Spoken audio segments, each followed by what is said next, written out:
Hi, my name is Kevin Hines, and what follows is my story. Are you okay? Is something wrong?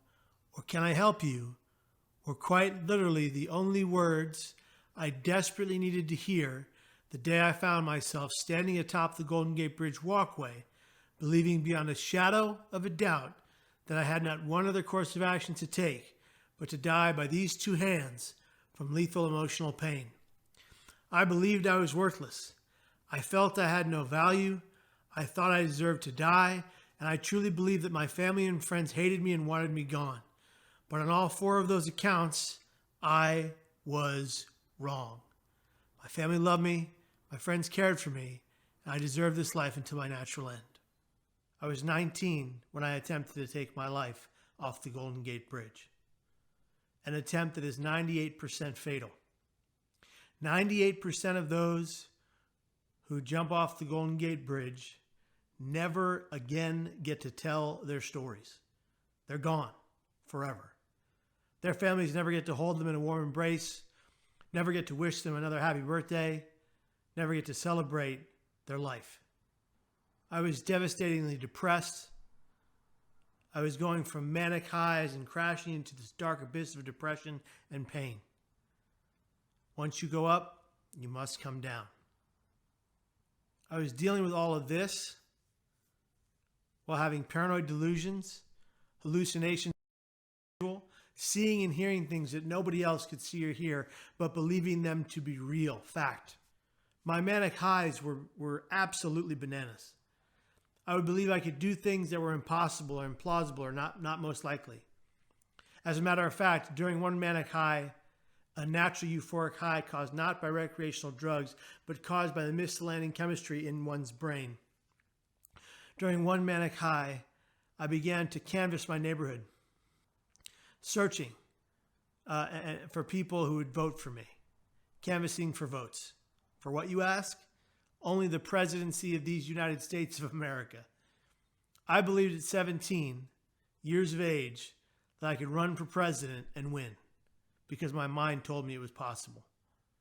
Your brain is that powerful when it goes awry. Your brain, quite frankly, is the single most powerful organ you wield, mostly on automatic mode, controlling every action and inaction we take, every decision and indecision.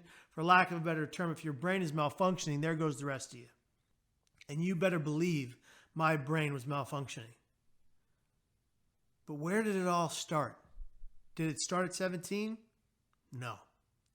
Why did I go to the Golden Gate Bridge and jump off? What led me there? In order to answer that question, we have to stop here and go all the way back to the day I was born. August 30th, all those years ago, born to biological parents Marcia Silvera and Martino Ferrales. Martino was half Mexican and half Italian. Marcia was Jamaican, Black, Arawak Indian, Portuguese, Scottish, Irish, English, and Sephardic Jew. And Marcia and Martino fell madly in love in the 1970s. And they had, in my humble opinion, two beautiful baby boys, me and my brother. My biological name was not Kevin Hines. That's my adopted name. My biological name is Giovanni Gabriel Prasad Ferrales. Try saying that 10 times fast. But somehow my brother's name was just Jordash. How that works, I'll never know. My birth parents had those things going for them, their love for each other and their two baby boys. But they had a great many things going against them. They had no feasible legal income. They had to hustle to survive. And thus they would leave me and my infant brother unattended to go do score or sell drugs. They leave us lying in crack motels, seedy motels, lying there on a box spring for a mattress over a concrete slab floor, the kind of place you paid for by the hour, and if you didn't, you were out. They leave us lying next to dangerous drug paraphernalia. Had we touched, could have killed us. Lying there, had we fallen onto the concrete slab floor, we could have died, cracked our heads open. But that wasn't because they didn't love us. That was because they knew no better, and they had no resources. They had no one to help them deal with their mental pain. You see, both my biological mom and dad, after they had me and my brother, succumbed to drugs. They were both diagnosed with manic depression, what we today call bipolar disorder. The very same brain disease I would be diagnosed with at 17 and a half years of age, 2 years prior to leaping over the Golden Gate Bridge. My birth parents wanted to keep me and my brother. But one fateful day, one seedy motel clerk made about his most unseedy decision. He heard our neglectful screams and cries in his mind one too many times, and he called the police. And the police came in with Child Protective Services, and they swooped us up, and they placed us immediately into the system, foster care. A system in the 1980s in San Francisco that was in shambles. A system that allowed kids to age out into 18 into homelessness without a penny in their pockets. A system that allowed other kids to be abused or neglected by the very foster parents set to protect them. A system, for all the good it does in this world, still allows for both of those things to occur today. My brother and I were in the foster care system, and the idea is that we would be adopted together. But do you think that's what happened? No, not by a long shot. We bounced around from home to home, having a new mom and dad every couple of weeks or days. Nobody wanted to keep us because we were so sick. We had distended bellies filled with liquid and bruises from the top of our sternum to the bottom of our abdomen from being malnourished for so long. Our birth parents had been feeding us what they could steal for the formative months of our lives. Kool-Aid, Coca-Cola, and sour milk was our first diet. Thus, when we ended up in foster care and we were so violently ill every day, nobody wanted to keep us. They kept returning us to the system. We both got a vicious strain of bronchitis due to neglect, and my only full-blooded brother died. Now, people have said to me quite callously so as an adult, Kevin, why does that matter? You were an infant. How did that affect you? Well, if you don't know, let me tell you. The first 3 to 9 months of an infant's life are the most crucial for their ability to connect, adapt, attach, and be well in any future. And if the first 3 to 9 months of your life are fraught with nothing but consistent trauma, at some point something's got to give and you're going to have a hell of a hard time. That hard time came for me at 17 and a half years of age, when my brain broke. I had a complete mental breakdown on stage at a theater show in my high school, playing one of the leads in front of 1,200 people. Not one seat was open. It was a packed house. And I stood on that stage, breaking down mentally, believing people were out to get me, trying to hurt me, and trying to kill me. Singularly believing that every single one of the 1,200 person audience was going to simultaneously rush the stage and end my life. I believe that to be a reality. I believe that to be impending, inevitable. What would you do if you thought 1,200 people were coming to kill you? I'll tell you what I'd do.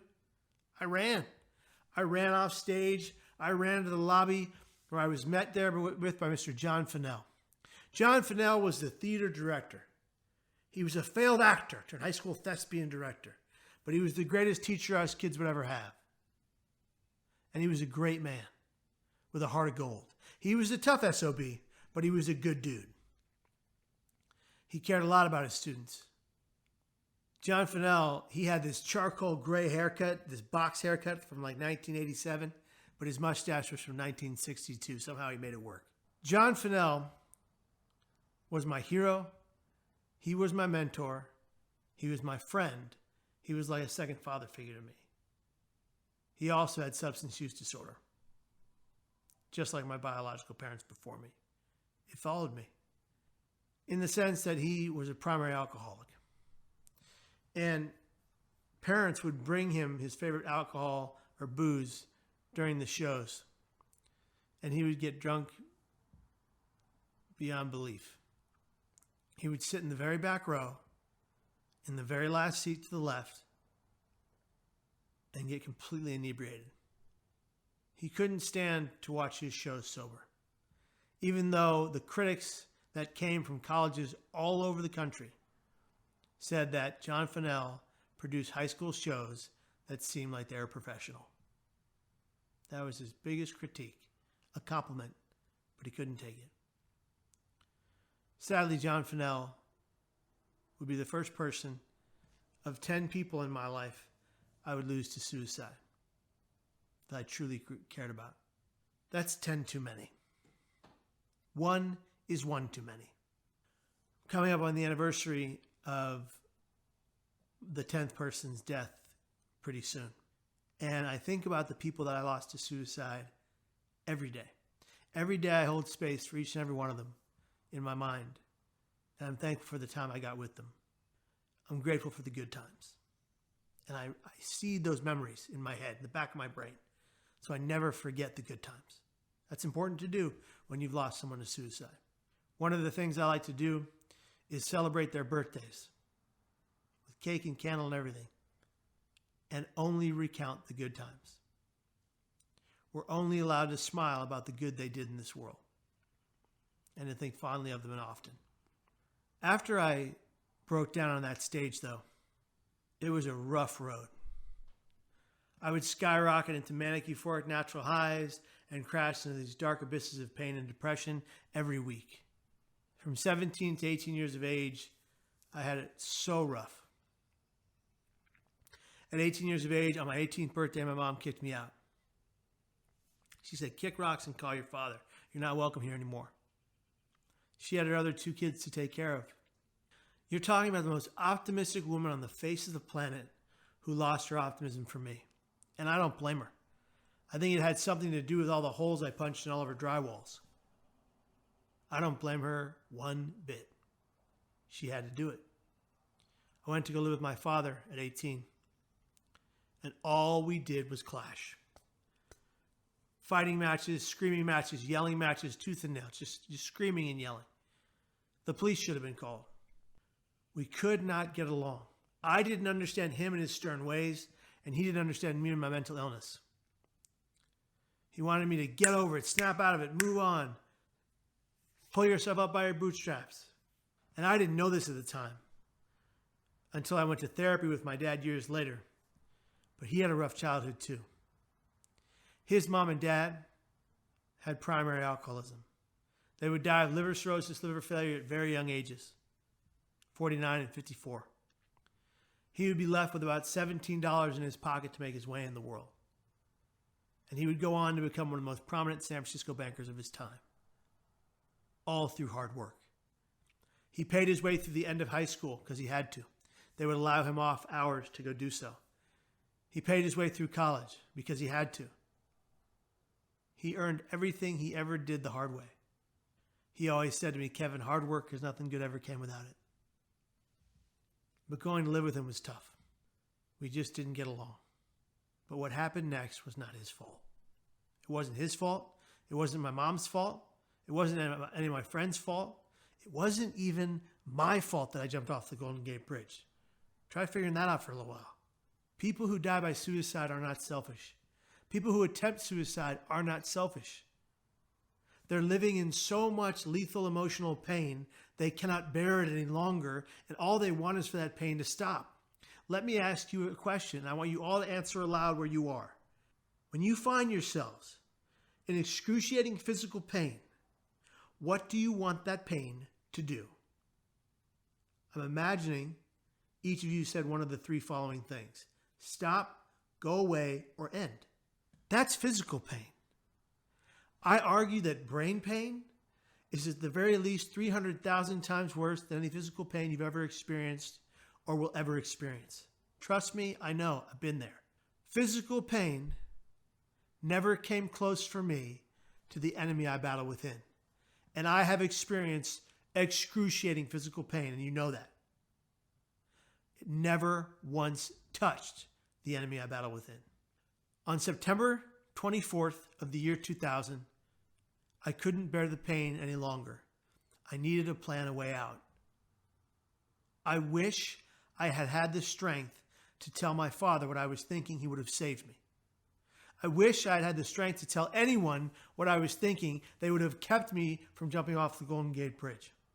But I couldn't see it. I couldn't see the forest through the trees. I sat at my desk on the 24th and I penned a note To my mom and dad, brother and sister, best friend at the time, I wrote the note, Mom, I love you, but you're not always right. Dad, I love you, but stop bringing the office home. This doesn't work. I said to my little brother, Joseph, who wanted to be nothing more than the greatest DJ on the West Coast, to be a household name. I said to my sister, Elizabeth, who wanted to make films, you got this, go get it. I said to my best friend, arguably the worst part of the entire note, you'll find another best friend. As if that is remotely how it works. I put that note in my shoulder bag and that shoulder bag by the door. At 6 in the morning, I entered my father Patrick's room. I startled him awake. He wears his breathing apparatus. Sounds like Darth Vader snoring. He pulled off his mask. He said, Kevin, what's wrong? Alarmed. I said, nothing's wrong, Dad. I just wanted to tell you that I love you. In my mind, it was for the very last time. He said, well, Kev, I love you too, but it's 6 in the morning. I don't have to be at work until 9. Go back to bed. And he fell as soundly asleep as quickly as he had awoken with that mask back on his face. Having no knowledge that I walked around to the other side of the bed, sat on the carpeted floor and rocked my body back and forth in tears, begging myself to tell the one man who loved me the most in the entire world the truth. But the voices in my head, the auditory hallucinations, of which I'd had thousands at this point, auditory and visual hallucinations every single day, but I never told anybody. I buried and I silenced my pain every day. If you are going to learn one thing from me today, and one thing alone, let it be this. Never again silence your pain. Your pain is valid. Your pain is worthy of my time and others. And your pain matters simply because all of you do. When we silence our pain, when we bury it, it only festers and bubbles and grows until it bursts in things like rage, aggression, violence, substance use disorder, suicidal thoughts, or actions. A pain shared is a pain halved. You deserve for your pain to be shared. You deserve for your pain to be halved. You deserve for your pain to be lessened. You deserve to live and to never die by suicide. Suicide is never the solution to our problem. It is, in fact, the problem. We are meant to be here until our natural end. Think of all the children who never make it past the womb. My wife Margaret and I know that pain all too well. Our boy Jack Ryan lived 8 weeks and no more. But he wasn't intended to be here in physical form. You all are, for the simple fact that I'm looking into your eyes. I know you're supposed to be here. I'm looking into your eyes through this lens, and I know you're supposed to be here. We're not born to die by our hands. That's not our end game. The reason we are here on this earth is to give back to those we know, those we love, those we don't know from Adam, and those we don't even like. What we are not here to do is hurt each other with our words or our actions. People who volunteer for a cause are 63% more mentally healthy than those who do not. Think about that. Go do something for someone else and you will feel better. That's how it works. But there I was on the 25th of September 2000, the day after I wrote that note. My father thinks I'm fine. I go into my room at 6:30. He enters my room at 7. He says, Kevin, I'm very worried about you. I don't know what to do. Why don't you come to work with me today? It was so close. No, Dad, got to be at 6. Go to the beach. No, Dad, I can't do it. Kevin, we'll go to the movies. No, Dad, can't do it. Kevin, we'll do whatever you want. I just feel like you need to be with me today. I said, sorry, Dad, I have a math test today. I lied through my teeth to get the pain to stop. I was elated. I was happy the pain was going to end. It's a common reality for people who are suicidal, nearing their planet. But it's a false elation. Because suicide is not the answer. It's the problem. My father finally agreed to take me to City College if I take the bus home. He would see me home at 6 that morning. He would see me home at 6 that night. I said, sure. We got to the corner of the City College campus. He turned to me and he said, Kevin, I love you. Be careful. He said it every day. He calls me today just to say it. Kevin, I love you. Be careful. I said, I love you too, Dad. I kissed him on the cheek since I was the little boy. I told him I loved him. I stepped out of the car with my foot. I stood. A tear rolled down my cheek, off my chin, onto my right lug's boot, onto the middle shoelace. I'll never forget that moment so long as I shall live. My father drives away. I remember thinking to myself, that's the last time I'm ever going to see anybody I love, and the very last time anybody I love is ever going to see me, and being completely content to die by my hands. I wiped the water from my face. I walked onto campus. I dropped all of my classes, got on a train, got on a bus that would take me out to the Golden Gate. As the bus got closer and closer to the Golden Gate Bridge, I remember thinking to myself, I wish one person would see my pain. I wish one person would say, "Are you okay? Is something wrong? Or brother, can I help you?" I would have told them everything and begged them to save me. I could not tell my father that morning, but on that bus, all I wanted was for one person to read my mind, my pain, and say something kind. My brain was trying to kill me as I desperately tried to cling to life. The bus got to the Golden Gate Bridge parking lot. Everybody deboarded with their fanny packs and their foreign accents and their cameras that weren't yet phones. And I walked on to the span of the walkway at the Golden Gate Bridge, and I walked back and forth for 40 minutes crying like a baby. Bikers, joggers, tourists, runners, police officers searching for suicidal people, they all went by me twice. Those officers hadn't been trained in prevention they are today, and they save 100, 220 lives a year. But they weren't trained back then. And they walked right by me as I cried my tears to water below over a rail, a 4-foot-nothing rail. Ease of access to lethal means was the only reason I picked the bridge. It wasn't because it was some beautiful landmark. That's a myth. It wasn't because I get to look out at the cityscape. Another myth. It was because the city of San Francisco made it easy for that bridge to be iconic, to be a harbinger of death. It's likely that over 3,000 people have died at the Golden Gate Bridge. Less than 2% have survived that fall. It's about 39 people in 85 years of that bridge being opened. Of the 39 that have survived, 26 or so remain alive today, and 19 have come forward like I did to say they all had the same instant regret that I did when they jumped. The moment my hands left the rail, instantaneous regret for my actions and the 100% recognition that I just made the greatest mistake of my life and it was too late. For 98% of them, it was too late. For those of us that survived, 19 have come forward to say they felt the same instant regret I did. Why? Because we recognized in that moment that our thoughts did not have to become our actions. Think about that for a moment. Our thoughts don't have to become our actions, as in our thoughts don't have to own, rule, or define what we do next. Thus, if we retain suicidal ideation, and we realize through self-awareness techniques that our thoughts don't have to become our actions, we can always survive suicidal thought. Never to die by our hands. I am a prime example of this. I live with chronic and regular thoughts spending my life, but I'll never die that way. I will never take my life so long as I shall live. I'll die of natural causes of old age, because I deserve to be here, just like you, until my natural end.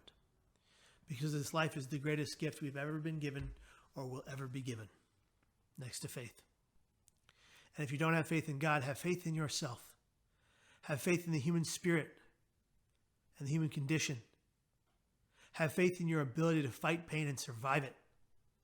Have faith in something. I fell 220 feet, 25 stories, closing in on 95 miles per hour, the speed of terminal velocity. I hit that water, immediately shattering my T12, L1, L2 lower vertebrae into shards, missing severing my spinal cord by 2 millimeters. 2 millimeters. I'm making a point. I get to be here. And getting to be here is a privilege and a gift, no matter the pain you are in. Pain, my new friends, is inevitable. It's coming for all of us if it hasn't already. But suffering is optional. It's a choice. Every clinician you know tells you one thing. They tell you that when you're diagnosed with a mental illness, you're suffering from this, you're suffering from that. You're suffering from bipolar disorder, you're suffering from an eating disorder, you're suffering from depression, you're suffering from schizophrenia. They give you that narrative. You take that narrative home and then you adopt that narrative. And if you become the sufferer of your own story, you become the victim of your own story. But if you flip it on its head and say that instead of suffering, you live with, battle, fight, and thrive despite of your disorder or diagnosis or struggle, then you become the hero of your own story, and nothing can get you down for too long. Go become the hero of your story. In the water as I flailed to stay afloat, swimming 70 feet to the surface in one breath and almost passing out and drowning, something began to circle beneath me, and I thought, you've got to be kidding me. I didn't die jumping off the Golden Gate Bridge, and a shark is going to devour me. Well, it turned out I was no shark at all. A man wrote into a show I was on where I said I thought there was a shark beneath me. And he said, Kevin, there was no shark, there was a sea lion.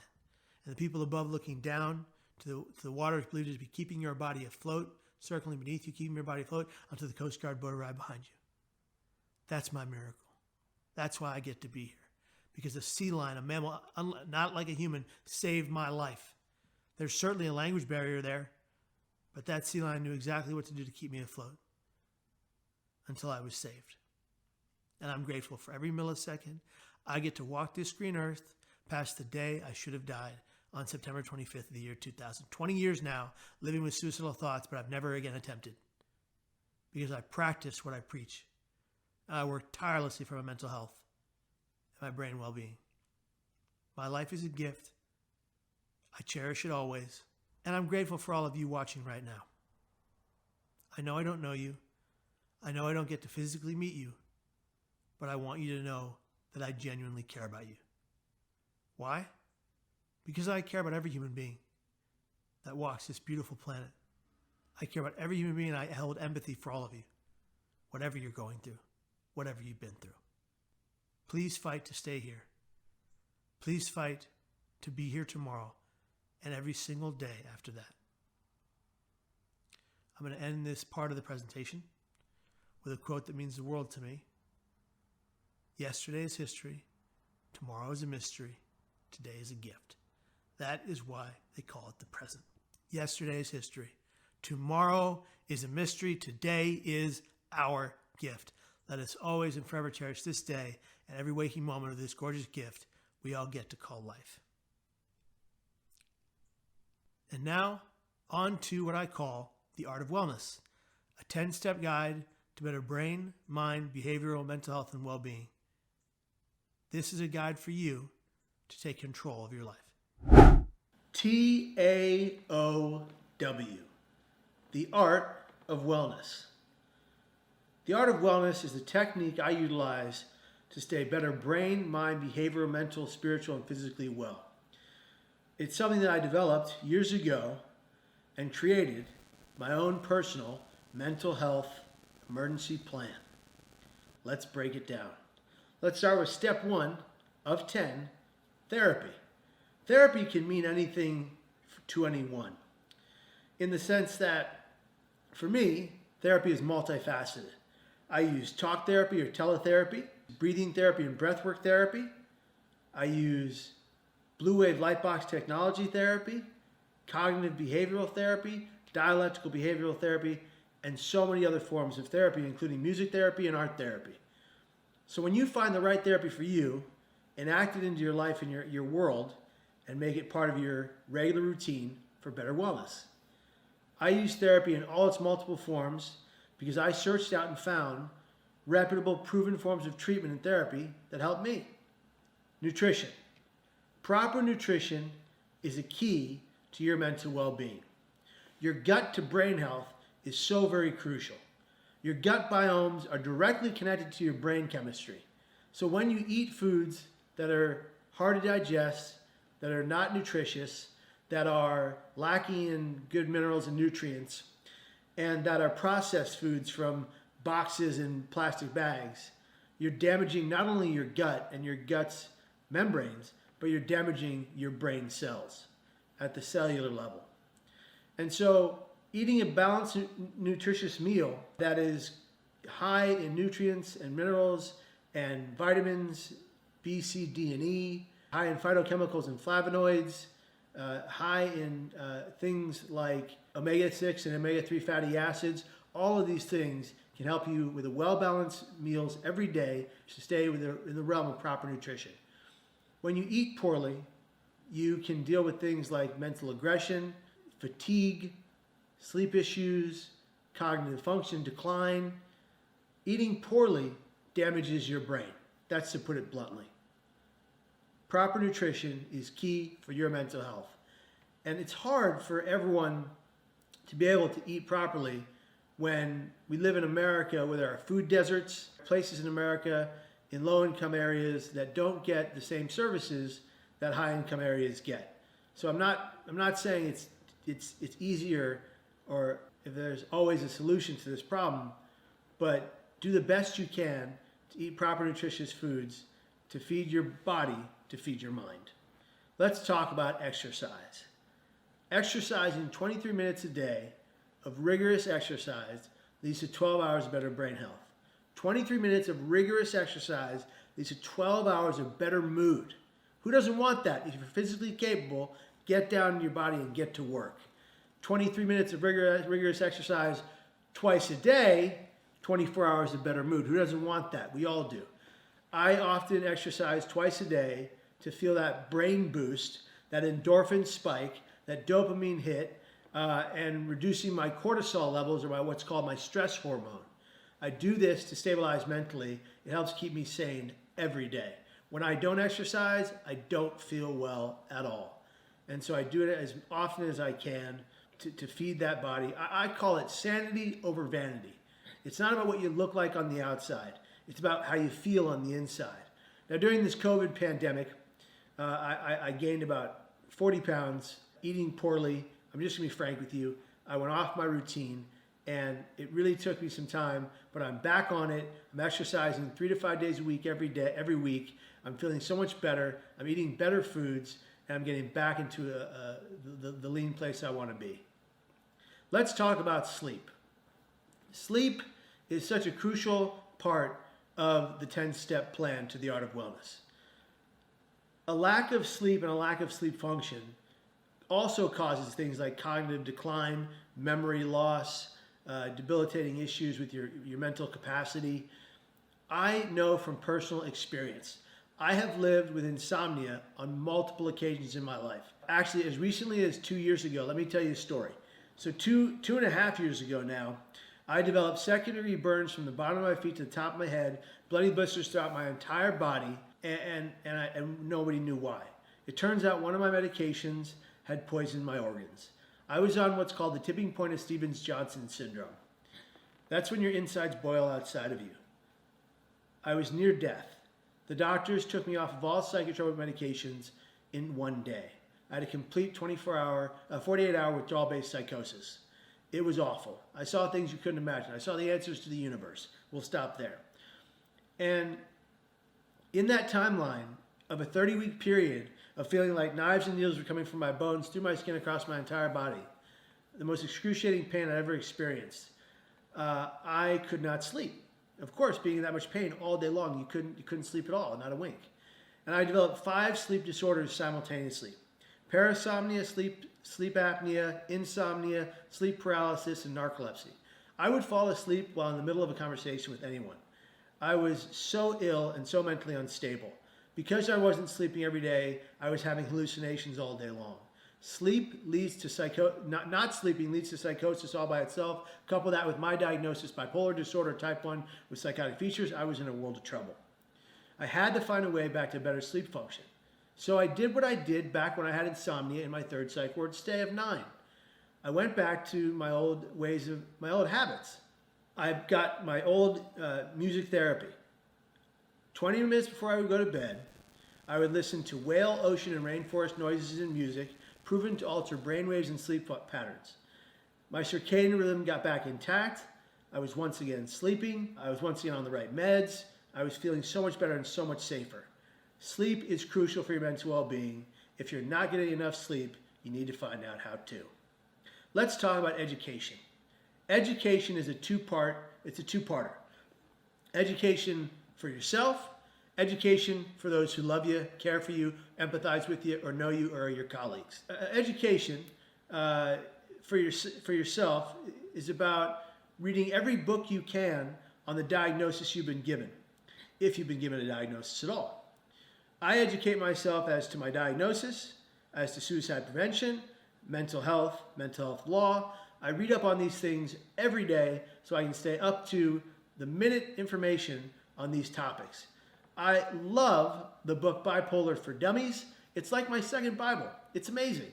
It's a phone book looking thing that they have one for every mental illness. If you just put the mental illness, the mental struggle before For Dummies, then you can find the book that's for you. Everybody has issues. Get your copy today. As a matter of fact, in Bipolar for Dummies by Candida Fink and Joe Cranack, I wrote to them and said, thank you so much for this amazing book. It has changed my life. They wrote back to me and said, how would you like to write an article in our third edition, which I got to. So check out that third edition only. But I also read and shared the book, Loving Someone with Bipolar Disorder, so I can learn to love myself better and be more forgiving of myself and my behaviors, but also so I can give back to the people in my family and friend network that want to be my personal peer protectors, the people that want to opt into my plan of mental health and mental health emergency, so that when I'm not safe mentally and when I'm not well mentally, they can get my back when I can't take care of myself. So educating myself and educating my family members was crucial to find a better, happy medium. As a matter of fact, when I gave my dad Loving Someone with Bipolar Disorder, this is a man who was a tough Sunset Irishman. He adopted me and made me his son. He played ice hockey as the goalie with no mask when he was a kid. He had a rough and tumble childhood, but here he was trying to relate to me, and he ended up becoming the best man at my wedding. There was no other choice, and all my friends were upset. But I didn't care, because he and I got to a place where our relationship was so tight and so great, from the tumultuous place it used to be in during my mental health struggles, and now we're doing wonderfully. It's fantastic. Let's talk about medication.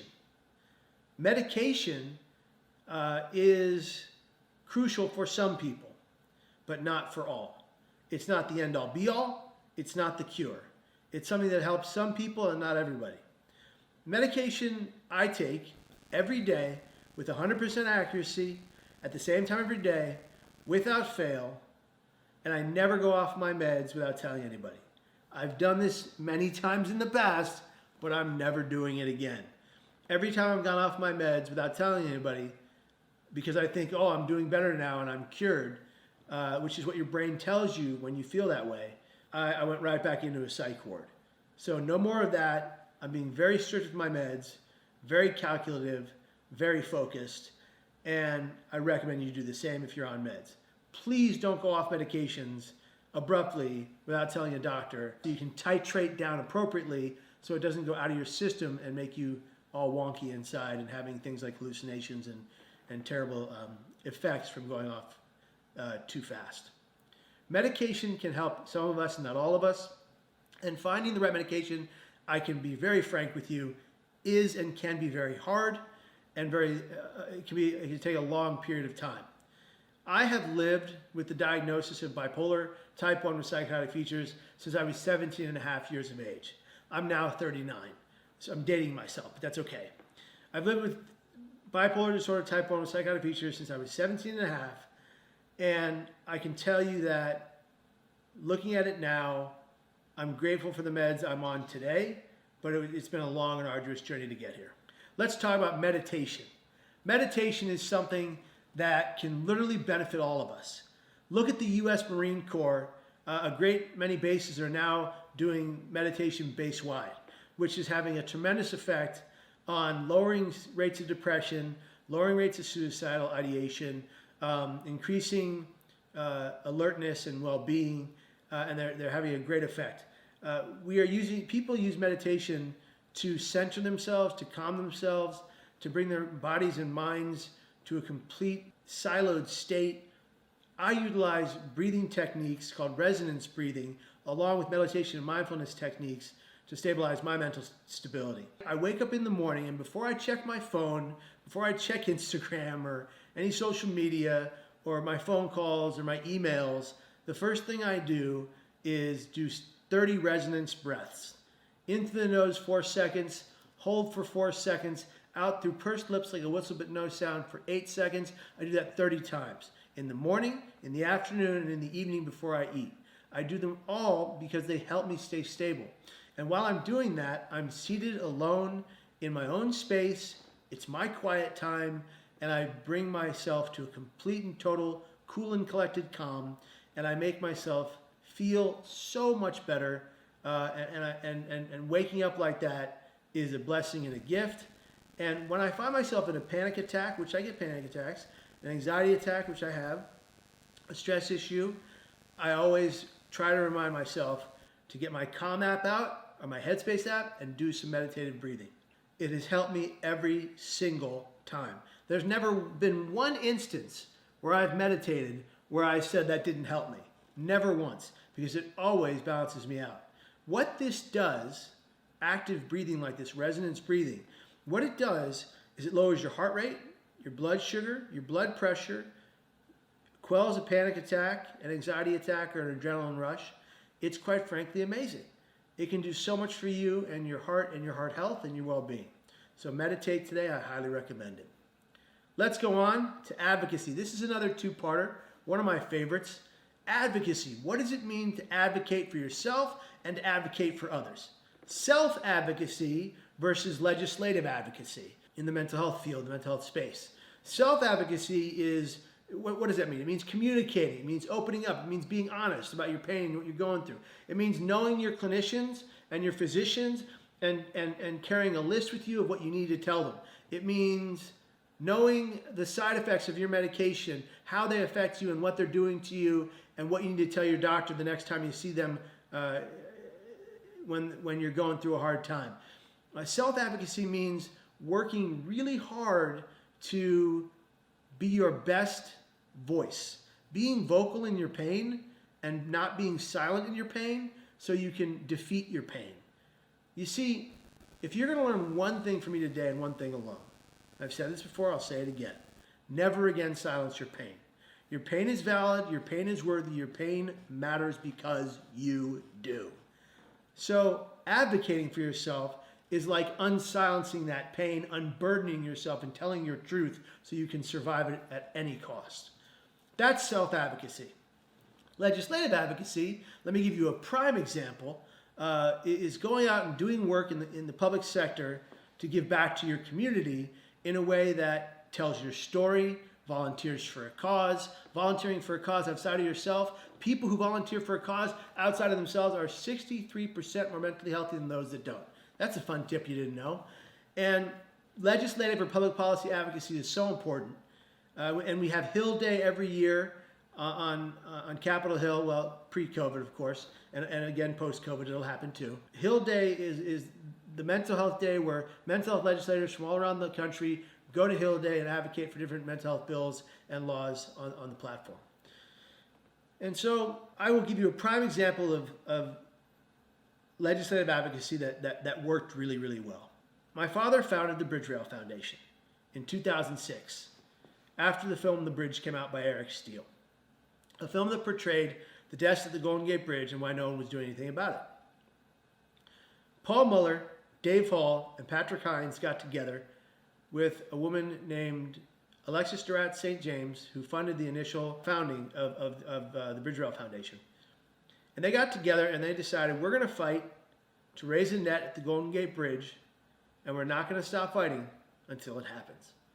I worked tirelessly with them. I was on their original board for years, and we worked every single day to make this a reality. 14 years later, they approved the net. 16 years later, they're still building it. They finally agreed to, and they actually worked tirelessly to fund this effort. We got together, and the bridge's net is being built right now. As of 2023, the net will be completed on the 360,000 square feet that is the Golden Gate Bridge, and it will then become the largest and brightest beacon for suicide prevention all around the world. There will be nothing like it. It will be simply amazing. Not one more person will ever again die off the Golden Gate Bridge. And that's a piece of legislative advocacy that worked. And it's being put into place right now. And it's going to save lives. Fantastic. Glad to be a part of it. Glad to be a cog in the wheel of such immeasurable change. Let's talk about coping mechanisms or coping strategies. What are coping mechanisms? They're things you can do that significantly benefit your mental, brain, mind, behavioral, or physical health that are hobbies. They're things that you can do that make you feel happy and hopeful and filled with gratitude and resilience.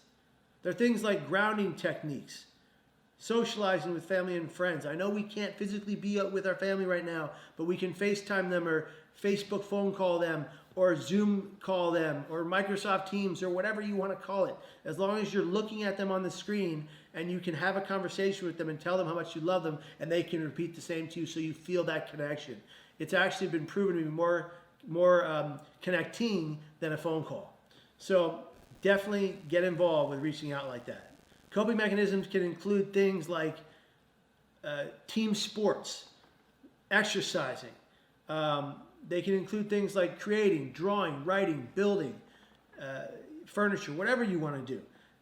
Find something that you love to do, make it a regular task for yourself, and make it fun. Those are coping strategies.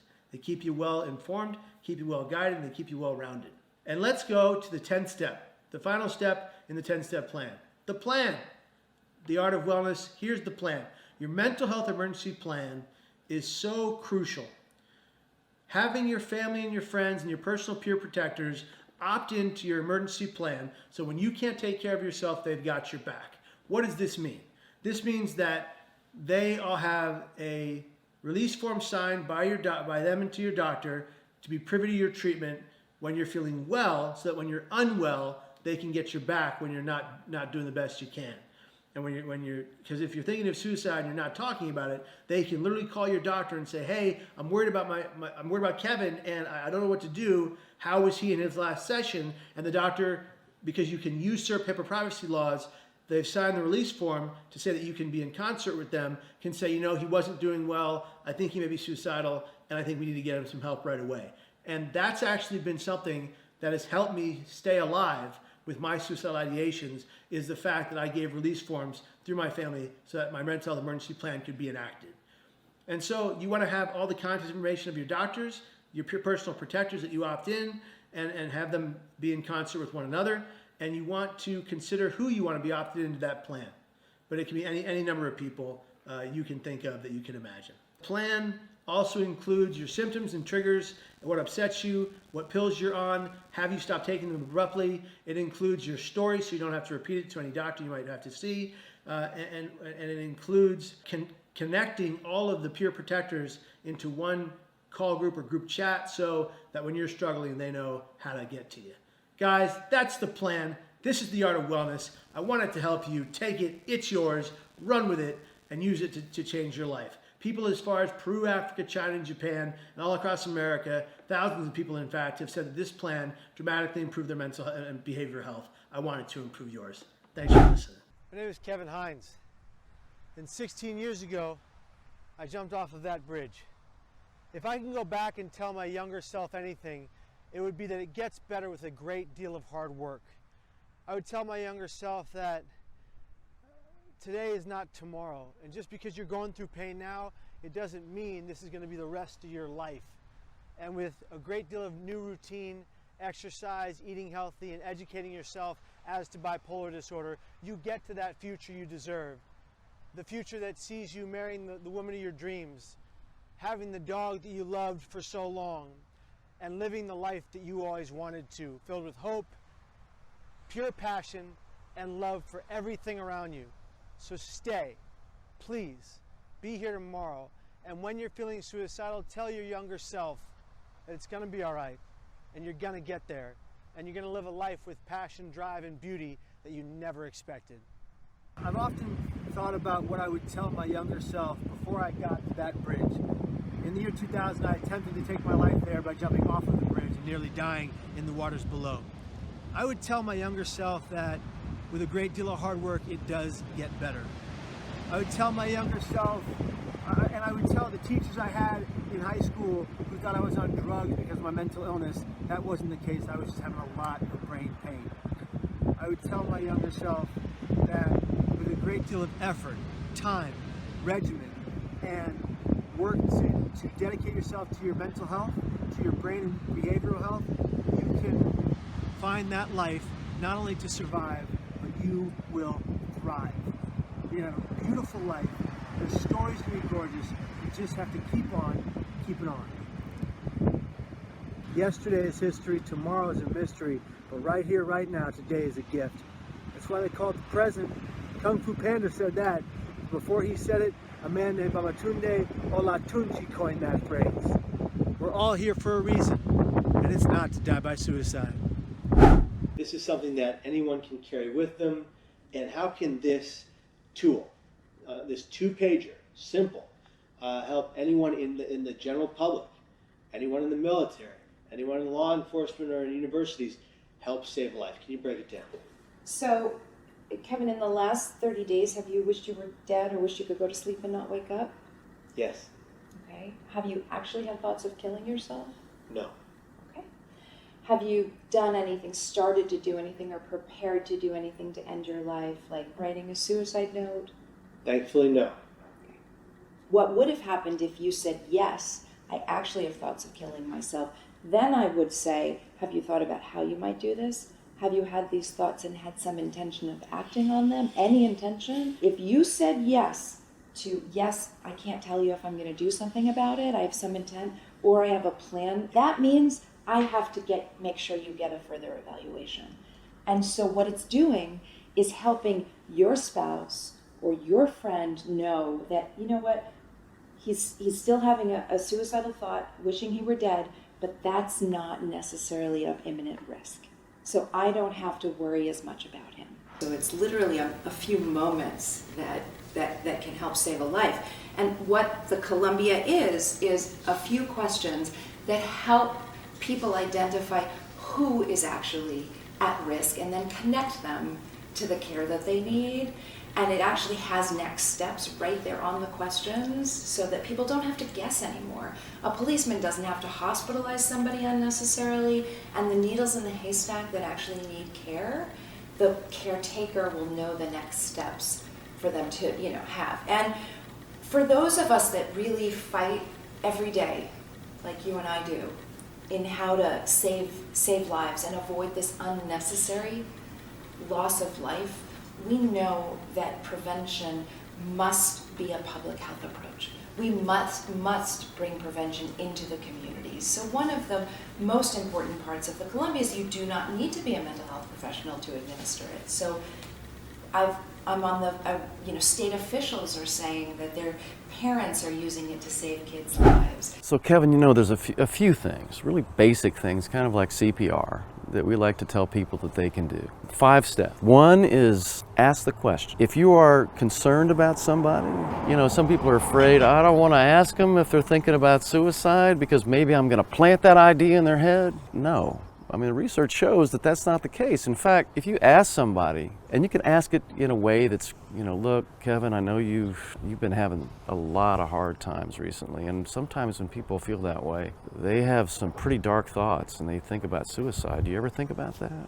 So it's as opposed to, are you thinking about suicide? Yeah. Which is a very different way of asking. So you can do it in a caring way, a non-judgmental way, in a way that isn't filled with fear or anxiety, but caring. So ask.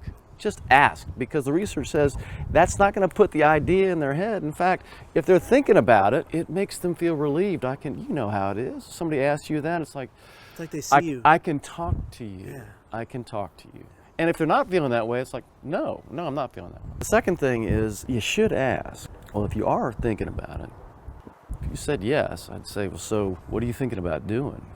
Ask them what they're thinking about doing, because if there's something like, if they're going to get a gun or something like that, you need to know that so you can try to stand in between them and that thing they're going to do and just say, you know what, let me just hold on to your gun for a little while, just till you get through this time. Look, you always have a choice later. Right now, I just want to keep that away from you.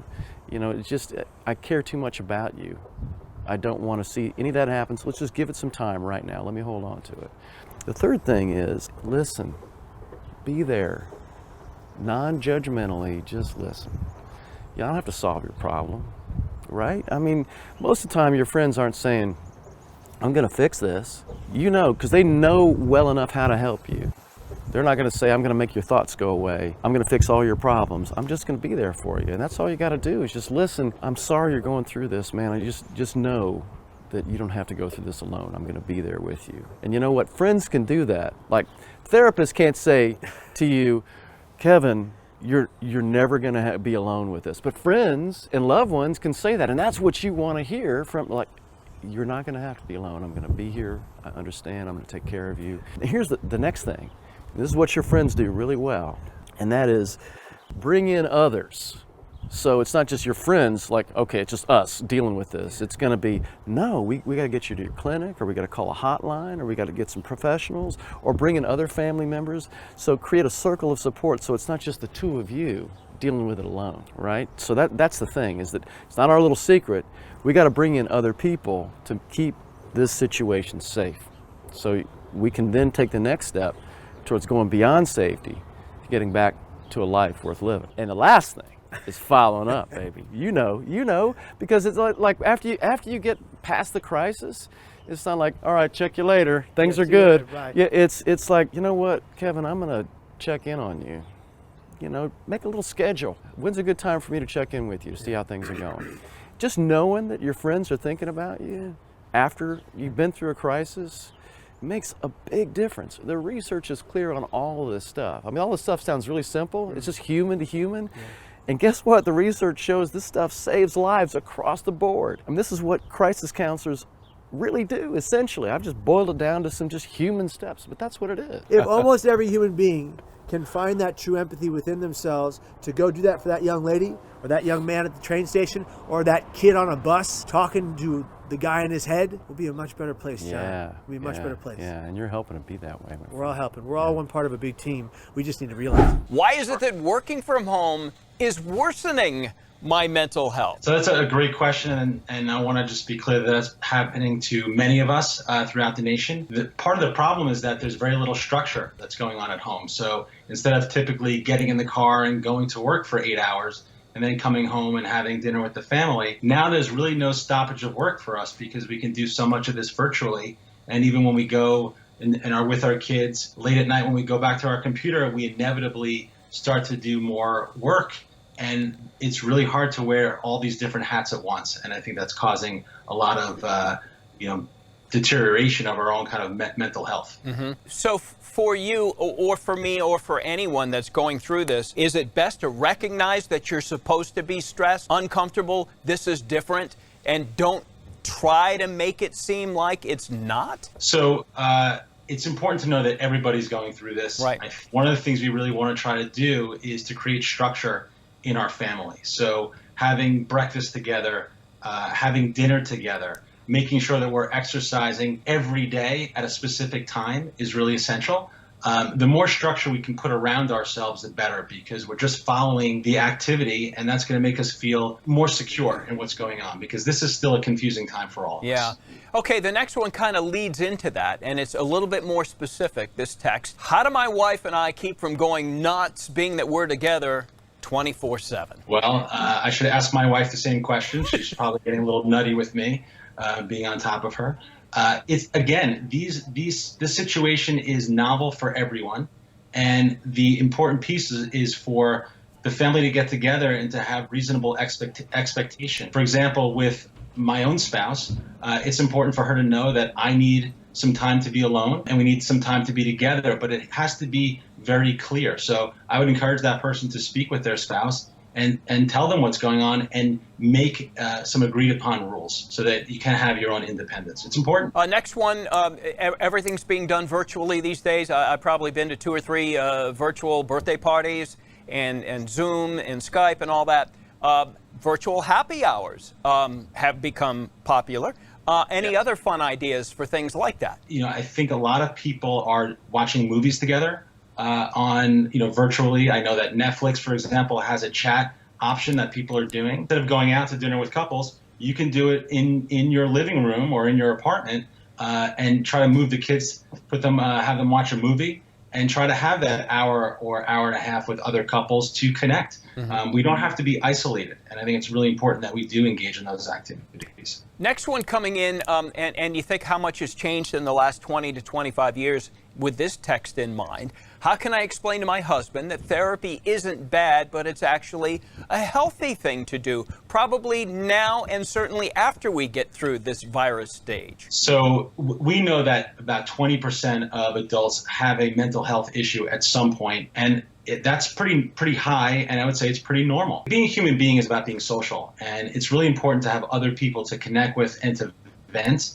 And mental health, speaking to other people, it's actually a strength to know when you have weakness and that you know that you need some help. And I think it's important to look at it from that vantage point.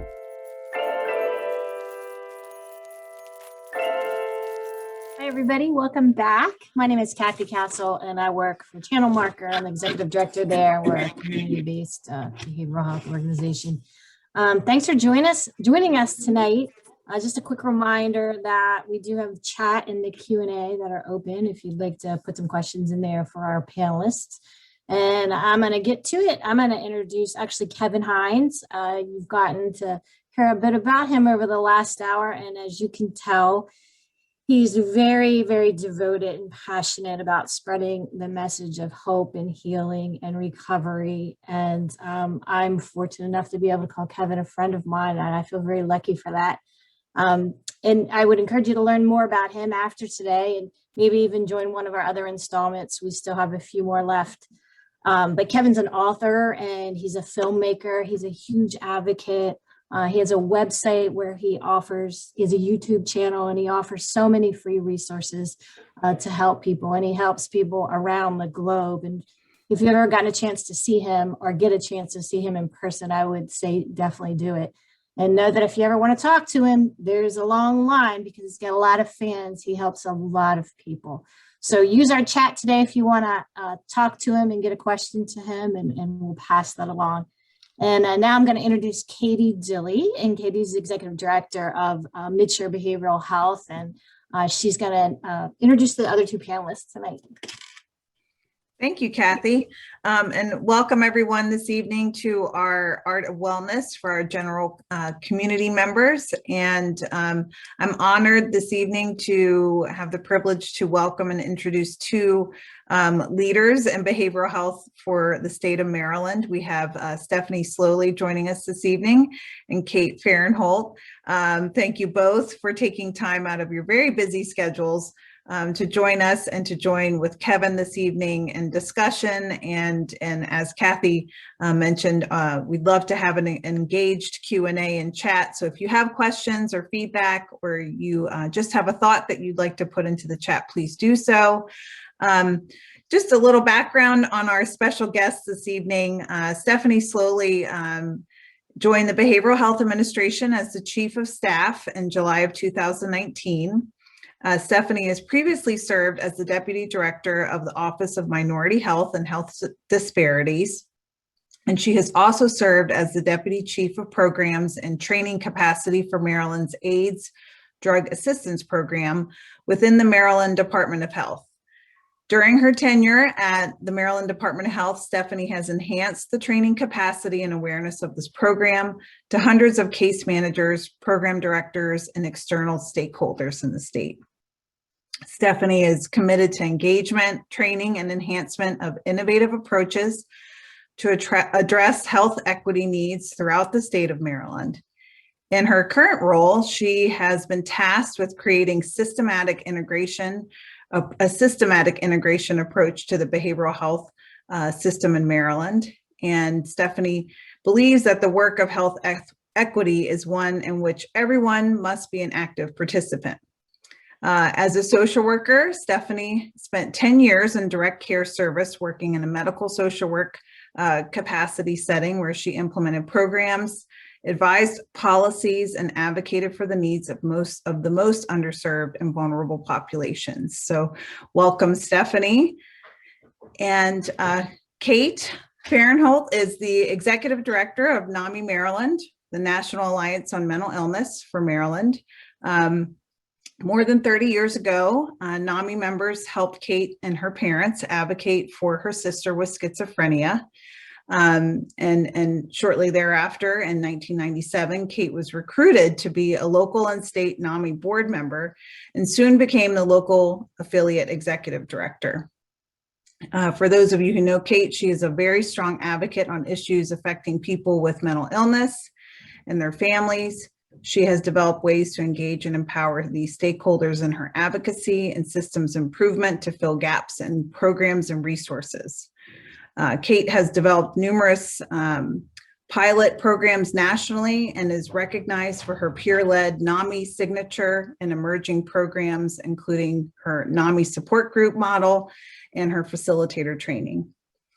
Kate has a passion for policy issues relating to children and youth, homelessness, diversity, acute care, health disparities, integration of primary and mental health care, substance use and mental illness in our criminal justice system. Kate has been nationally recognized for her work, and we're very enthusiastic to have both Kate and Stephanie joining us and your expertise here today. And again, thank you for your time and welcome. And Kevin, it's so nice to see you and have you join us this evening. Thank you for being here. Thank you for having me. I'm so grateful to be back on another one of these wonderful video projects and with everyone at Midshore and all the sponsors involved. I'm grateful to be a part of this series because meeting all these wonderful panelists and getting to know their work has been eye-opening, intriguing, and beneficial to me, to say the least. So I'd like to start with Stephanie, if I can. Stephanie, you set me your milestones on what you want to see happen in mental health in the coming years, and I think we should start right away with equity and equitable access, aka behavioral health equity. If you could talk a little bit about your experience with that and help us understand where you're coming from, we want to hear your voice. It's so powerful and so needed to be heard. So thank you, Kevin. My voice has been failing me, but we're going to power through. So thank you to Kate and everyone for having me here today. And it's a really good question. Equity and behavioral health equity for me is really truly my life's work. It's going to be what I'm going to do for the rest of my life, wherever role I'm in. I had a meeting this morning, actually, and I talked about health equity. And I said, because I'm a social worker, before I knew what the language was and what the term was, I was always advocating and working for the people that were most marginalized, the people that were in greatest need, and the people who had the least. It was me that was beating down doors and saying, this is not fair, and how do we make it fair? In light of everything that we've seen, over the years, even what we did not see and what we know historically to be the fabric of this country, as a Black woman, it is my responsibility, I feel, to go in spaces that I am allowed to break down barriers and create equitable opportunities for those who need it the most. When we discuss behavioral health, we know that minority communities they self-stigmatize, we culturally stigmatize, and we often don't even know that these resources belong to us, that we can go get help, that we are able to access these things. And a lot of times we already feel distrust from the systems that we need to get help from. We're seeing it in the whole fight against COVID, when our minority communities are resistant to get testing and vaccinations or treatment. We're seeing it in somatic care, where people are resistant for diabetes or cancer treatment until they're well down in the disease process. And so for me, as a behavioralist and a clinician, I feel very passionate that we have to be able to say, yes, you are also a part of this work. This is for you. You can get help, and there's no shame or blame in needing to get services. And there are people who are ready, culturally competent, culturally humilous, and equitably trained to serve you. And if they're not, my goal is to train those providers to become that way and to bridge them to people who need the help. So that's just what I feel is the most important thing to do. And that's where I think, I hope my legacy will be for the rest of my life. Wow, beautifully said, Stephanie. Thank you very much. As a Black, Indigenous, and Latinx person myself, and looking back at what happened to my birth parents as I'm adopted, and what they went through with a lack of care, lack of help, lack of therapy, diagnoses that weren't followed up with how to treat or get better, and then them falling into drugs and alcohol and dying that way, and really really dying of their mental health, dying of mental pain due to that drug use. It really, I'm with you in your fight. I stand with you. I'm here with you. And if there's anything I can ever do to support you, I'd be glad to. Absolutely, absolutely, and I definitely was compelled when I heard your story, and understood the continuum, right? The idea of, had your birth parents been intervened in the beginning, your story talks about the social determinants of health. You did not have adequate resources. They did not have adequate housing. They did not have livable wages. Therefore, you could not get access to good education, good services to food. And so you have all of these things that we think have nothing to do with your health, but have everything to do with your health. Yeah. And when those systems fail you, we then see people, unfortunately, not live their optimum life. And I think we have to think about the children that are like you, Kevin, that are born into these situations and have to make the best out of whatever circumstances they're having. And sometimes I think societally, we think poverty is a choice. We think that substance use is a choice. None of those things people necessarily choose. Some people are products of their environment and their circumstances. And some people get really bad cards and they do miraculous things, and some people just cannot do it. And we have to think that if we help the ones who cannot do it, then the ones who can will always get the services. That's the bridge. And so I think what you're doing, you telling your story, is a bridge to people to say, I can get help, I can do something. So I say that to say, very much look to partnering with you, talking with you, and having you be a person who talks about why fighting for equity matters, because it means it could change someone's life and it could save someone's life. So I just wanted to say that. Thank you, Stephanie. I think back into my past life, my pre-verbal stages, being fed what mom and dad could steal, Kool-Aid, Coca-Cola, sour milk being my diet, my gut to brain health very poor, getting into foster care, being so sick as an infant that nobody wanted to keep me. Every foster home just gave me right back into the system. Birth brother died. And all of this was because my birth parents could not get the care and treatment they needed so desperately. They were ignored. They were forgotten. And thus, my brother and I were forgotten. That's why he died. But I think that this is a great learning experience for us to move forward with BIPOC communities and say no more. We have to fight for each other. We have to get rid of these food deserts and get them the food they deserve at a price that they can afford, so that they can eat healthy foods to feed their gut, to feed their brain, so that our communities are not so aggressive and violent and filled with rage and in pain from our lack of opportunity. So thank you, Stephanie, for opening up this panel. I'd like to turn now to Kate, and if we can talk about your experience with NAMI, National Alliance on Mental Illness, and the work you've done for, I think, the past, if I'm not mistaken, 20, 25 years in the field, if not more. Can you tell us all about your experience in the field and all about your experience working with NAMI to help change and save lives? So sure, I just want to start with the fact that I am not a clinician. I was trained as a lawyer and I don't practice law. I am a family member, and I was doing all sorts of things, but I got sucked into NAMI because started by some family members who figured out in the church that my parents were going to after they moved to DC from New York in order to seek services for my sister who had schizophrenia. And they weren't telling anybody, and somebody had a similar situation and they figured it out, and they touched my mother and they brought her in and said, hey, what can we do to help? We're going through the same thing. And they got involved. And the reason why I got involved was because I moved to Baltimore, where my sister had been in the state mental psychiatric hospital and had been let out onto the streets of Baltimore.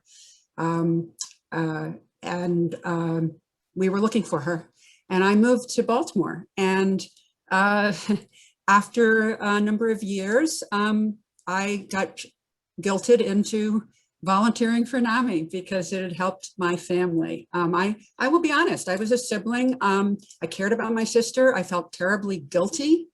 I must have done something wrong, and certainly society viewed our family as being, there must have been something wrong. And I will just also note, look at me, okay? I grew up in a middle-class, white family with privilege and wonderful, we had a lot, we weren't rich, but we had we had privilege. And when mental health illness hit my sister, and you know, we can say, oh, she did have a brain, she did have brain trauma. She also was introduced to pot at age 11. There's all different things that we can blame her developing schizophrenia on. It didn't run in my family. Of course, who knows, because people don't talk about it, but certainly not in your family. So I got involved because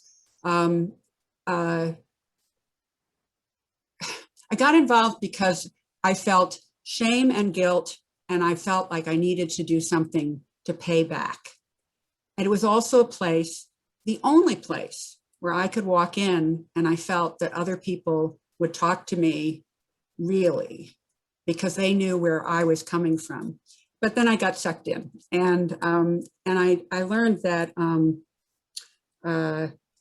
that there is a huge value to, there's a huge power to telling our stories like you did, Kevin. I mean, the impact that even just starting a conversation has opens up very, very deep conversations. It's hard, there's stigma.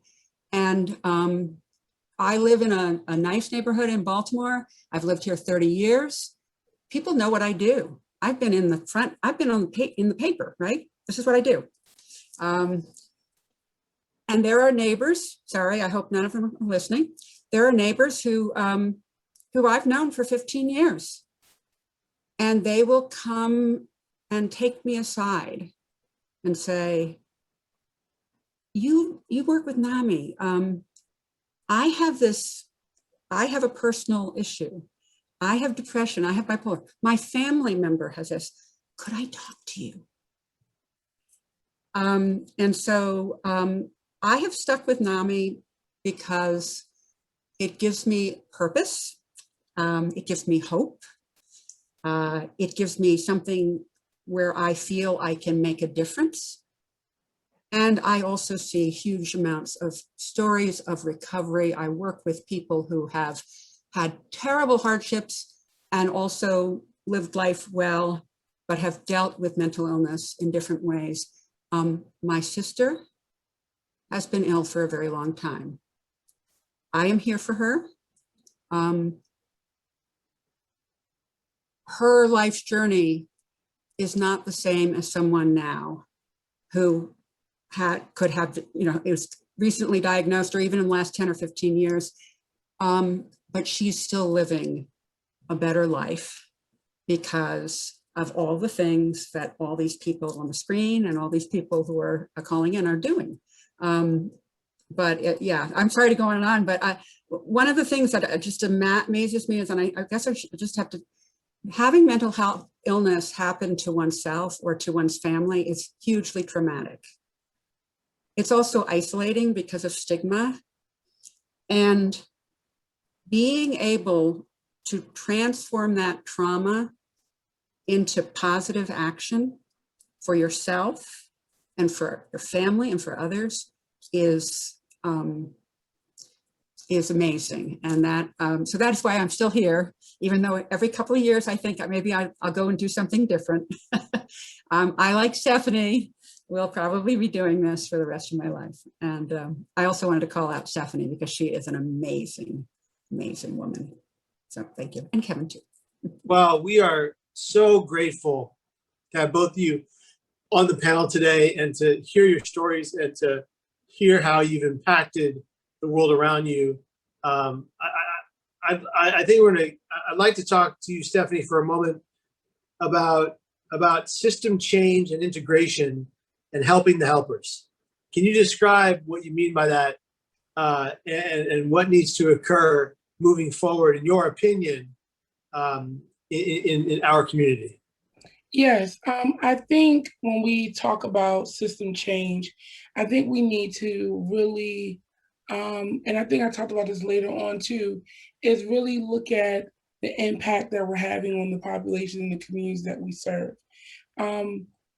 Kate gives me so much credit, but I'm always in awe when I'm in her presence about her passion, about her drive and the mission behind it. But I think one of the things that she highlighted in telling her story is this idea of like, where do you go when you don't know you need help? And I think that that's not the patient's job or the family's job. That's the system's job. The system should be designed to make it as seamless and as easy as possible for you to walk into any door and get the help that you need. Because we all know to just acknowledge the fact that I'm now a person living with a mental illness is a hard enough discovery and acknowledgement. To say I'm living with a substance addiction is a hard enough acknowledgement to live with. So when you get to that point to say, yes, I need help, the system should be there with open arms to just usher you in and not care about what insurance you have, where do you live, what your color of your skin is, or what sexual orientation you come from. It should not care. And so for me, I think what really is a barrier to anybody is these structural and institutional archaic ways of doing things. And that could be rooted in discrimination. They could be rooted in prejudice, racism. It could be just rooted in, this is the way we've always done it. And so for me, it is about looking at system integration to say, if you go to your primary care doctor, if you go to the emergency room, if you go to your therapist, if you go to your local pharmacist, is someone speaking to you about your overall health, mind, body, and soul, and ensuring that if you need to be connected to something else, we get you connected to something else. And when you get there, you're not met with a barrage of paperwork, a barrage of things or hurdles you have to jump through to get those services, because it does not encourage somebody who's already in a sense of crisis, whether it's large or small, to have to fight through other things that makes us feel well because the system needs that information, but does not help the person who we're trying to serve. And I think that's where you go to helping the helpers, where you say, especially this year, let me just step back. As a social worker, and I'm going to get on my horse for a second, I don't feel social workers are given enough credit for the things that we do every single day. Bless you. And I feel that social workers and professional counselors and I think nurses and those people that are like really standing in the gap, community health workers, peer recovery specialists, are standing in the gap of the healthcare system and oftentimes are not acknowledged for the work that they do. They're often overworked, they're often underpaid and undervalued, and the work and the responsibility is heavy burdened on them. And so how do we ensure that we continue to bring really qualified, real passionate people into this field, because it's rewarding work, but also ensure that they have a level of resilience, a level of support, and a level of autonomy to really be viewed as the professionals that they are in the work that they do. And I know that professionals, behavioral health professionals, are burnt out. I know that they're at their wits' end, and nothing has stopped for them through this pandemic. It's only increased. And so how do we support them? And I will say that even at the Behavioral Health Administration, that's been one of the key focuses of what we've been doing, whether it's through webinars, whether it's through resources and support, whether it's through, information sharing, or even providing free counseling services. We're trying our best to wrap our arms around this workforce that needs the support in an effort to really change the system. Because if you take care of the workers will be able to take care of the people. But if you have burnt out staff and burnt out professionals, then the people that they work with will not get their very best services. So it's kind of like not the same, but it ties in together. Perfectly said, Stephanie. And let me just say that I've experienced this firsthand, being in 9 psych wards in 14 years for suicidal ideation. The first 3 were involuntary. And I can tell you that every psych ward had a dynamic. And the dynamic was twofold. There was the group of staff, counselors, doctors that were resilient enough to be well mentally themselves, happy at their job, hopeful for their patients, and treated their patients with kindness and treated them, like you say, humanizing the people we serve. And they treated you as a human first and a patient second, which is what you need. But there was a contingent or a factor of the staff that in every psych ward I've ever been in that were burnt out, they were dead into their jobs, they were collecting a paycheck, they were tired, and they didn't want to be there anymore. And you could see it in their faces every day. And you could see it in their reaction to you and the negativity that was spewed by them to you if you were a patient, a citizen of hope, really. And I don't blame them for that, because they came into that career, in my opinion, with honorable intentions to do good and to change lives. But at some point along the line, they weren't being taken care of well enough to take care of someone else. It's the old adage, how can you love someone else if you don't love yourself, right? And so being a part of that dynamic in every psych ward I was in, it was always devastating for me, the citizen of hope, the guy that's trying to get better, to be told that I was not worthwhile, or I was difficult, or I was going to be in and out for the rest of my life of those psych wards, and I didn't have a chance to get better and recover. But I must say, on the other side, on the flip side of the coin, it was fantastic to meet, get to know, and some of them I still get to stay in touch with today, of the people that were well and resilient that worked there, that helped save and change my life multiple times. So you can't deny that the honorability in the work they're doing, and we just need to help more of them cope with what they see every day so they can continue their job. And if they can't cope, maybe it's time to transition to something else. We'll go, thank you, Stephanie, for that great information. But we'll go back to Kate for a moment here. Kate, before we start taking questions, if we have any, Kate, if you can briefly describe a little bit about NAMI's mission, because I know you talked about your experience with NAMI, but can you briefly describe NAMI's mission for those who are watching right now who might want to get involved and volunteer for the cause? Well, I'm always willing to try to rope people in. Sorry, as Stephanie knows, she's nodding. So NAMI is the nation's largest grassroots organization that's dedicated to building better lives for millions of people who are affected by mental illness, as well as for those people who are the helpers, who interact with us, and also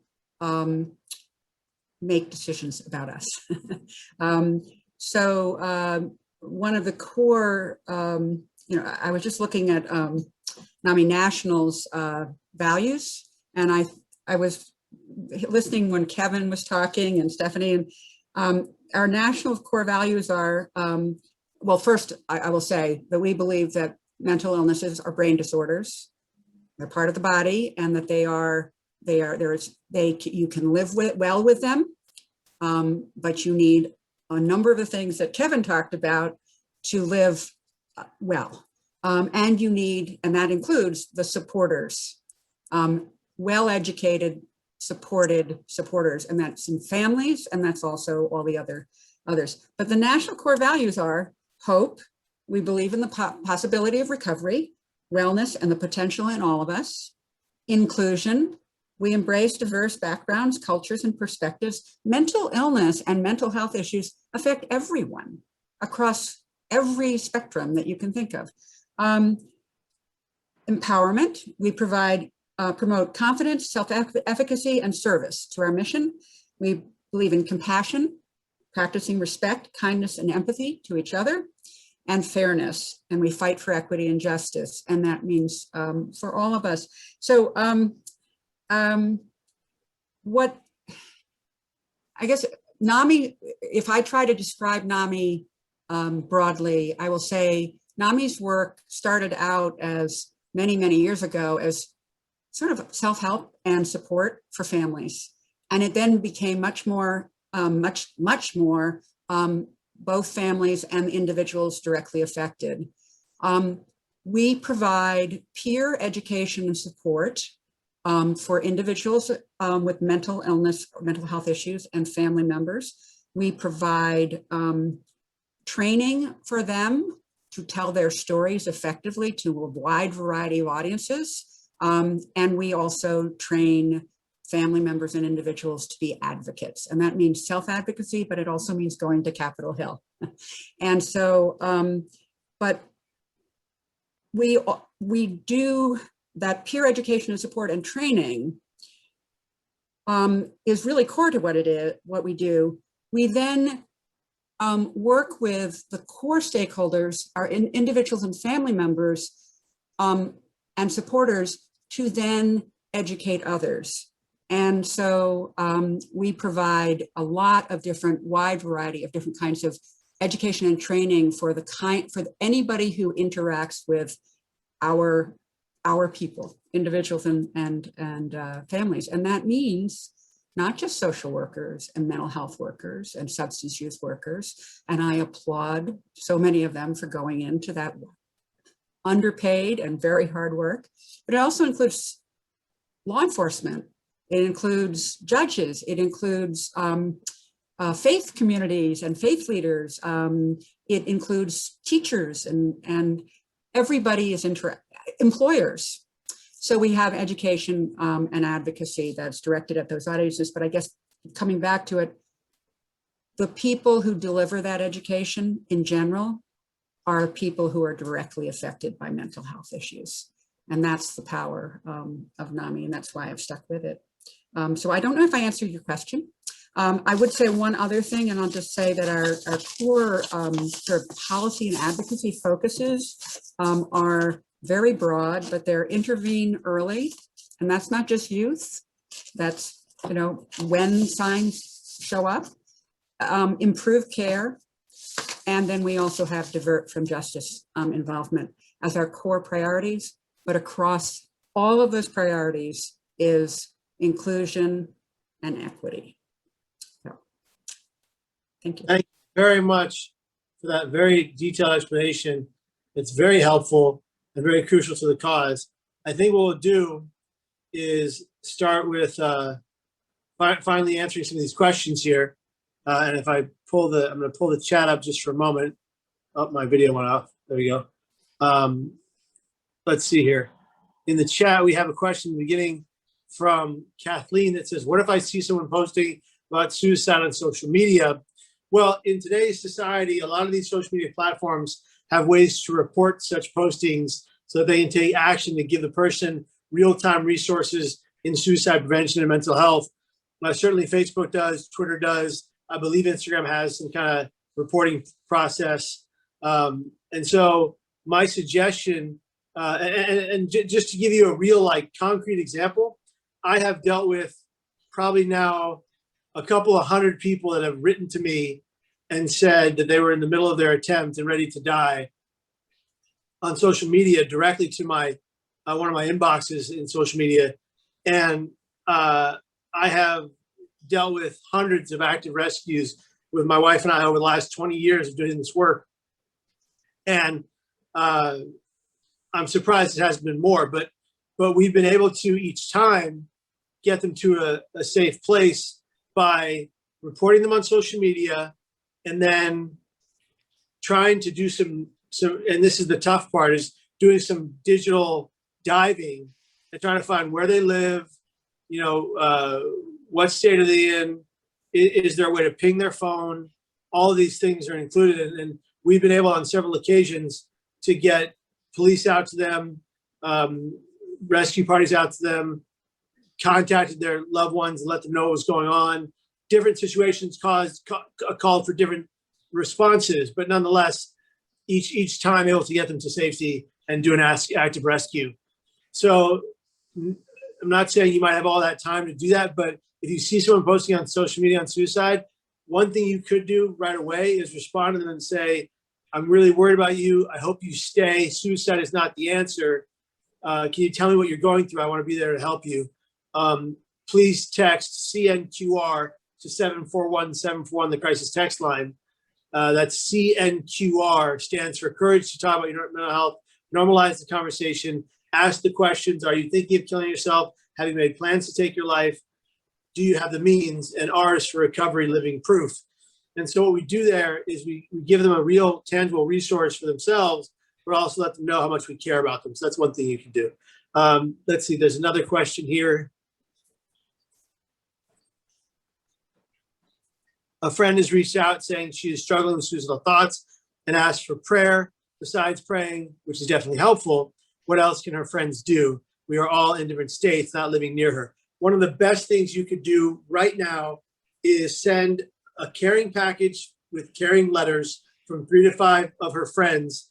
And the letters comprise of 5 different things. A sentence about complete compassion, a sentence about total empathy, a sentence about lack of judgment for what she's going through, a sentence about your love and care for her, and a sentence about all the signs, symptoms, and triggers you're worried about in her that you want her to get help from. And then a caring package, which came from Canada, packages of someone's favorite things, along with those letters that are handwritten and put in an envelope and mailed. It makes a big difference. Why? Because you're showing someone you love them and care for them rather than just telling them in one ear and out the other. They actually get something tangible to say, here's proof positive, I have value and I'm loved. So I hope that answers your question. Kevin, if I may ask a question from the Q&A, I believe it's specifically for you. Somebody has asked, how do you deal with your medication side effects? You know, it's not been easy. It's not been easy at all. I have mild side effects now, but it took me 20 years to find the right medication, right? I found it, I lost it, found it, lost it, found it, stopped working, lost it, come back to this medication. 2.5 years ago, I developed secondary burns from the bottom of my feet to the top of my head. I was on the tipping point of what's called Stevens-Johnson syndrome. I had bloody blisters throughout my entire body. I was boiling from the inside out. It felt like knives and needles were coming from my bones to my skin across my whole body for 38 weeks, 24 hours a day. It was hell. And it was caused by one of the new medications was poisoning my organs. So that was hell, and I wanted to die every day. I wanted to take my life. I had never wanted to take my life before. When I went off the Golden Gate Bridge, I thought I had to. I didn't want to. But here I was wanting to die every day, fighting to stay alive every day, fighting the pain I was going through. And the narrative in my head that pain is inevitable. It's coming for all of us. It hasn't already. But suffering is optional. It's a choice. And by that, I don't mean to offend. What I mean to say is that if we listen to clinicians who tell us we're suffering from this or we're suffering from that disorder, then we adopt that narrative, we become the victims of our own story. If we instead say that we fight the pain, battle the pain, live with the pain, thrive despite of the pain, we become the heroes of our own story, and we can survive any pain, no matter the pain, any time, to be here tomorrow and every day after that. So I hope that answers your question. I do have a hard stop right here, guys. I have to head out. But thank you so much, Katie Dilly and Kathy Castle, and everyone involved with these presentations and these videos and these panels afterwards. And thank you to our panelists who've been phenomenal. Stephanie, Kate, thank you so much for your gift to us and your words that meant so much. Appreciate it. Thank you. Thank you, Kevin. Kate and Stephanie, we actually just have a few more questions. Do you mind just staying with us just for a moment? Sure. Thank you so much. I appreciate it. So let me just move my stuff around here just a little bit so I can go back to them. Okay, Stephanie, earlier you really said quite a lot about burnout by workers, and we have Lois. She's a social worker, and she's feeling that level of burnout too. What are some positive self-care activities that can help her and other people in this situation? Yeah, absolutely. I think, when we talk about self-care, we think of something that may be very big or very expensive, and it doesn't have to be. It could be something that's just taking a walk in the middle of the day, really just stretching. I do guided meditation in the evenings after my day, or when I'm done with a longer meeting or dealing with a difficult situation, taking deep breaths, really taking something that I need, or I have a really cuddly dog that I play with, and that brings me joy. Listening to music. Sometimes if I know I have a longer stressful day in the background, I have soothing music in the background. Also, recognizing like your hours of working. Sometimes this ideal of powering through is not such a good thing. So what time are you starting? What time are you ending? How many days have you been working? When's the last time you took just a work day off? And I'm guilty. I will say that I'm guilty. So I don't always do that. But what I've been trying to do, especially in 2021, because 2020, I did not practice good self-care. And I saw what that did. I didn't eat well. I didn't feel good. My body wasn't the way I need to do. So now every morning I get up and I work out at 6 a.m. I'm very conscious about what I put in my body. I take time out during my day to rest. I build in a day off no matter what's going on and try to take a day for myself. I prioritize the things that I love outside of what I do. And what happens is, and I've created structure to my day. So I block off time sometimes and I'll make it seem like it's an important busy meeting, but it's not. It's my time to work through something, to think about something, to really have a uninterrupted thought. And those things I have found over the last 4 months has really allowed me to be enthusiastic about my job, enthusiastic about my projects, and not feeling cheated in my personal life. And I don't think that, putting yourself first, being selfish with yourself is the greatest gift that you give to yourself, because then you're better to give more to others. You cannot pour from an empty well. You cannot run a car with no gas. And if you're feeling that way, you got to stop and reset. And that's okay, because we're givers and that's what we do. But love yourself first, put yourself first, and take any one of the combination of those things, and pull from one. Don't think you can do it all. But, I'll be up at 6 in the morning. So if you think about me, I don't like it, but I love myself when I'm done working out. I don't like getting up in the morning, but I do appreciate making myself the first priority of the day. Thank you. Kate, did you want to add something? Yeah, I just wanted to say that applaud everything that Stephanie says, and I just would add a couple things. And one is that, of course, those of us who talk about self-care, including frontline workers, are often the worst at making sure we are taking care of ourselves. I'm not a mental health worker, but I am a family member, and I just wanted to say that family members do not take care of themselves either. And the statistics are that family members are much more likely, even if they are estranged, they're much more likely to suffer from physical and mental health issues and not take care of them. So I think it's across the board. And we are working actually on a program right now that is specifically, a lot of our programs build in self-care for peers and for family members, just talking about it a little bit, but we're now working on a self-care curriculum. So I think it's really important for everyone. And Stephanie, will you text me or something to remind me that I need to do something like that? Because that's the other thing. Okay, I was going to say the other thing that helps is for you to do it, to remind somebody else. And it helps you remember, but it also helps make sure they help take care of themselves. So that's excellent point. And yes, I will be your accountability partner. Yes, I will. Excellent. We have another question here. I'm going to read. My 10-year-old recently broke down in tears while we were in the car. He said he is overwhelmed and felt anxious and has been feeling this way. He then said he wanted to see a therapist. I support him, but I have found in the rural community we live in that services are very limited, as well as any other resources. Any thoughts how I can support him until I can get him seen? Kate, you want to go first? Well, I was just going to say, one of our advocacy issues is that there's very, very disparate amount of mental health and behavioral health in rural communities. And in Maryland, very, very low. There's not even that many child psychiatrists in very large areas. So it's an important issue that doesn't help the person at this moment. And I would say that definitely reach out for support for yourself. There is telemedicine, which might be a stopgap. I would talk to the other supporters, both in your family and in your son's life. Not necessarily revealing everything, but just sort of thinking of things that might help right now. Then getting care. There are people on this call who are resources.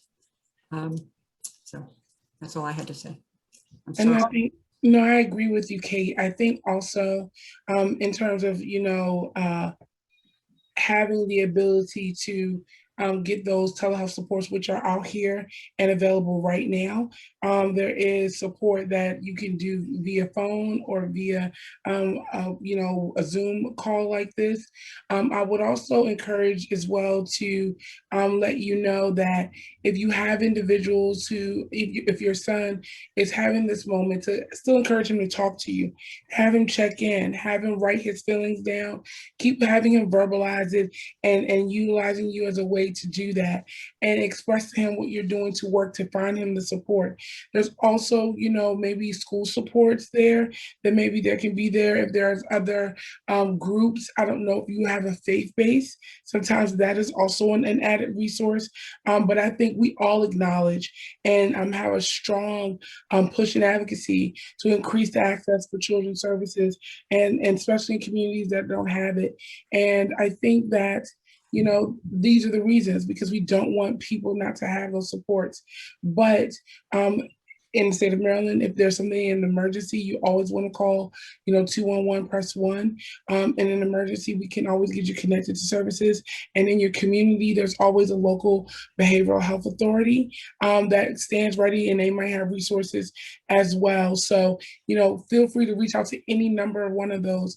I applaud you for being a mom that is aware, having that relationship that is open and honest, and having the tenacity to fight through it. It is truly an imperfect system, which I am sorry for.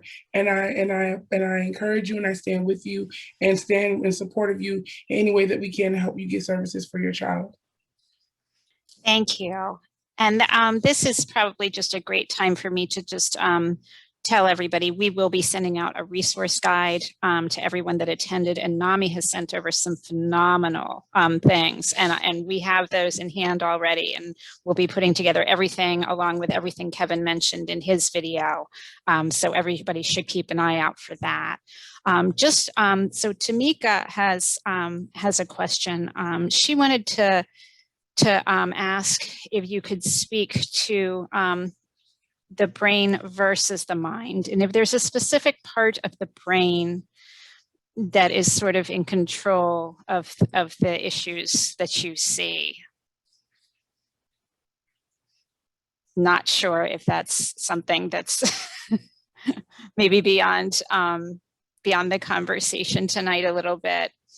I would like to say just a couple of things about that. I mean, I don't know that any of us here are specialists in that, but NAMI, Maryland, and NAMIs, and many of the other organizations that are around have lots of webinars, lots of resources, lots of information, lots of education specifically about this. But I will say that I suffer from a neurological disorder, and Hopkins University is absolutely fascinated by me because we all have now, it's now been determined we have a second brain. So it's not just your brain in your head and your whatever the mind is, it's your brain and your gut that cover. So it's so complicated. There isn't an easy answer. One of the things we need to do is to keep doing more research to find out, but no, there's not for everything I've learned from NIMH and other things is that there is not one place in the brain that controls any one thing. There are parts of the brain and they work together, and there's other parts of your system that work with the brain, including your sympathetic system and all that. So it's so complicated. I wish there was an easy answer and we could just say, somebody just sent us an email and said, can't you just go to a brain scan and then find out where the problem is and then just get some medicine and do something? And that's unfortunately not where we are right now. So, sorry. Okay, thank you. One final question, and it's a really good one. How can we change the conversation and stigma associated with mental illness? So I think that one way we can change the conversation is to humanize the people we serve. I think we seem to call diagnoses out as if there's something else. Someone is bipolar. But okay, that is a part of them, that's not all of them. Someone is depressed. Okay, that's a part of them, but that's not all of them. You know, in addition to being depressed, Stephanie is also a social worker. She's also an aunt of two phenomenal nieces. You know, she has a loving fiance. She has a grandmother who is 95. You know, she loves to eat. There's just a lot to me beyond being someone who lives with depression. And I think we need to be courageous and tell stories that humanize us. And I think that that is why, you know, Kevin's story is so compelling, because he's honest to put himself on the table. You might have seen him, but not known that to be his story. And I think we have to start to let everyone know that it's okay to deal with something. No one is shocked that my allergies has caused my voice to be hoarse. Everyone's sympathetic to me and says, Stephanie, we understand. But I would be less inclined to share with you all that I also deal with depression, or I've dealt with anxiety, especially at the end, especially when I lost my mother back in 2017, suddenly. And that impacted the way I live my life. And it also took me down a really bad path. And I had to seek my own mental health services. But I have to go out and be courageous to tell people that was my story. That was something that I had to deal with. I had to learn good coping strategies. And I think the more we tell these stories, the more we humanize people that are living every single day, and not just living, thriving with their own mental health wellness needs. It's okay. It's okay to have that. And I think that we also have to stop saying, in an effort to just get something quick, a quick soundbite to say, oh, that's just crazy. Stop. We have to change language. You know, in substance use, we're really tentative about language. We're really tentative about saying harm reduction. We're really tentative about saying that this is a disease process and people are surviving it. But we're not so much like that on the mental health side. We're tentative now about language when we're dealing or addressing the LGBTQ community. But we're not tentative in behavioral health. And we need to understand that language has value, language has power. And so we need to be just as care and have that care of concern and humanize it. Because yes, someone might have depression. Yes, someone might have a serious mental illness, but they're human first, and they still have value outside of what they're dealing with. And so I think the more we do that, and the more we become we leverage that same level of concern and care in our language when we talk about behavioral health, I think it would change the system as a whole. But I can turn it over to Kate because she's the master. I just would add that we have a term and we say, start the conversation. And I still get people, I mean, we had a board member recently who, you know, he's a board member, and but he finally actually said something, one sentence to someone he was working with, and he hadn't said this before. And all of a sudden it was that person said, oh my gosh, I have a relative, or I'm suffering. I can't remember if it was himself or whatever. And all of a sudden the conversation became, oh my goodness, it's safe to talk about this. And the other is, it's not just about having famous people get on a video to say, hey, I've dealt with something. It's about everybody, there is somebody in your network, at least 1 in 5 people is dealing with a mental illness. That's huge. And if we don't talk about it, then people are going to feel like my mother and father, where they felt that they were the only ones who were dealing with this. And my sister thought she was one of the only ones. And when 1 in 100 people develop schizophrenia. So I think it's really important to start those conversations, to be honest. And it's not just about famous people, it's about every one of us. I will also say, and I probably shouldn't, but my experience is that within the helping professions, people who are coping with a mental health issue are less likely to share that with their fellow workers. So I would challenge those of you who are within the helping professions to think about how you start those conversations. Thank you. Thank you. And actually, I misspoke. There was one final question, and I promise that will be it. Kate, earlier you spoke about your sister and your family, and you mentioned that there hadn't been a history within your family, but somebody wanted to know if either of you could speak more about the connection between genetics, inheritance, and mental illness. What? Should I? Okay, I'll start. Again, my father was a scientist, but I'm not. I'm an advocate. There is not enough research out there, but there is evidence that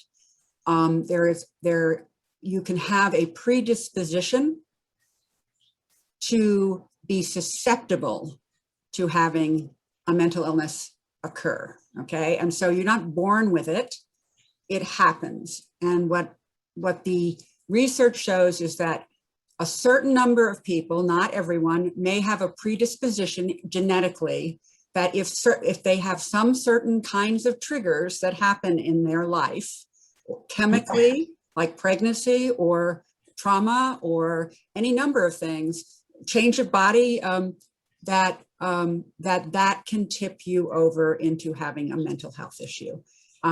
But we still don't know enough. And I promise you, that's one of the big things that NAMI has been working on for years, is to say, we got to have more research so we know. But no, I'm lucky to say, I watched my kids. I was scared of having kids. I had 3 wonderful boys, and I watched them like a hawk until they reached the ages of 24 or so, because I was watching to see, oh my gosh, is it going to happen, right? And that doesn't mean that something's not going to happen later on, but we don't know. We don't know. Sorry.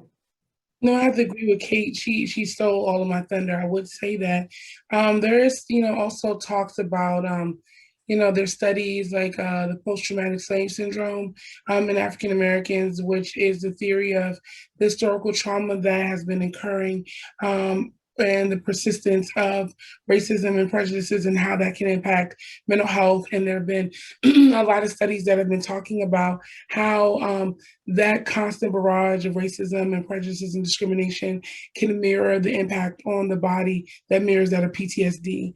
I know that the American Psychiatric Association has thought about this, has, examined this quite a bit. And I don't know if they've landed on something, but I know that there's been a strong push to really look at that. To that end, and it's something that I'm actively always looking at and researching. So there's nothing concrete there, but I will say, and then also ACEs is a huge indicator as well, and that's your adverse childhood experiences. And I think all of those things play a part. And what it says to us is that you could live a relatively normal life. You could be a Hawkeye mom like Kate, and the experiences of just living in a society can really create something to happen. If you think about it and you drill it down to its lowest common denominator, the DSM-5 has a diagnosis of adjustment disorder, which really simply is that you have with the persistence of more than 2 weeks to 6 months of you not being able to perform well at your job or having some type of disorganization or some disruption, whether it's in the positive or the negative, that you're not able to function as you normally would, that could qualify you for a treatable diagnosis. And that's everybody. When I lost my mom, that was me. It didn't last forever. It didn't last all my life. It is the pandemic that we are still in. It has disrupted our life. So we all are going to be faced with some type of mental health illness or issue at some point in our lives, whether it's because we have too many good things going on or not enough good things going on. And so I think that that's why it's so important to recognize that, like, it's not as complicated as we think it is. And I think that we all have to know that if we normalize the conversation, we can start saying we all might just need to get checked up, like we go to the dentist even when we're not sick, or we go to the dentist even when our teeth don't fall out. It's just something that we do, and it will be helpful in order to perpetuate or to go upstream and be preventative in the event that you would have to have some stronger level of treatment. And I will also add just that these times of recognizing there finally racial equity issues and the pandemic has really, really raised people's awareness and thought process about mental health issues and behavioral health issues, stress, anxiety. There's still the stigma that says, oh, at least I don't have mental illness. but there's more, there's many opportunities to really have these conversations and have people be honest about them and aware of them, and then maybe also reach out for help earlier so that things don't get as bad. So anyway, thank you. Well, Stephanie and Kate, thank you so much for sticking with us so we could get everyone's questions answered. And thank you for joining us tonight. So that concludes the Q&A. So I will hand it off so that we can say goodnight to everybody. Yes, thank you. We'll certainly thank Kevin. He had to run to his next engagement, but Stephanie and Kate, you two are really amazing. I think Absolutely. This is probably the quietest the rest of us has been for all the panels. You have given all of us so much to think about. It's been incredibly helpful, I think, what you all have said. It's been enjoyable to listen to your stories, and your passion is it's 150% there. And thank you for being in this field and being advocates and mentors. So we're done for the night, and we hope that you anybody that's still hanging in there, that you'll maybe join us for the next 3. We have 3 very important panels and videos coming up from now till beginning of June. So stay tuned. Thank you. Thank you all so much.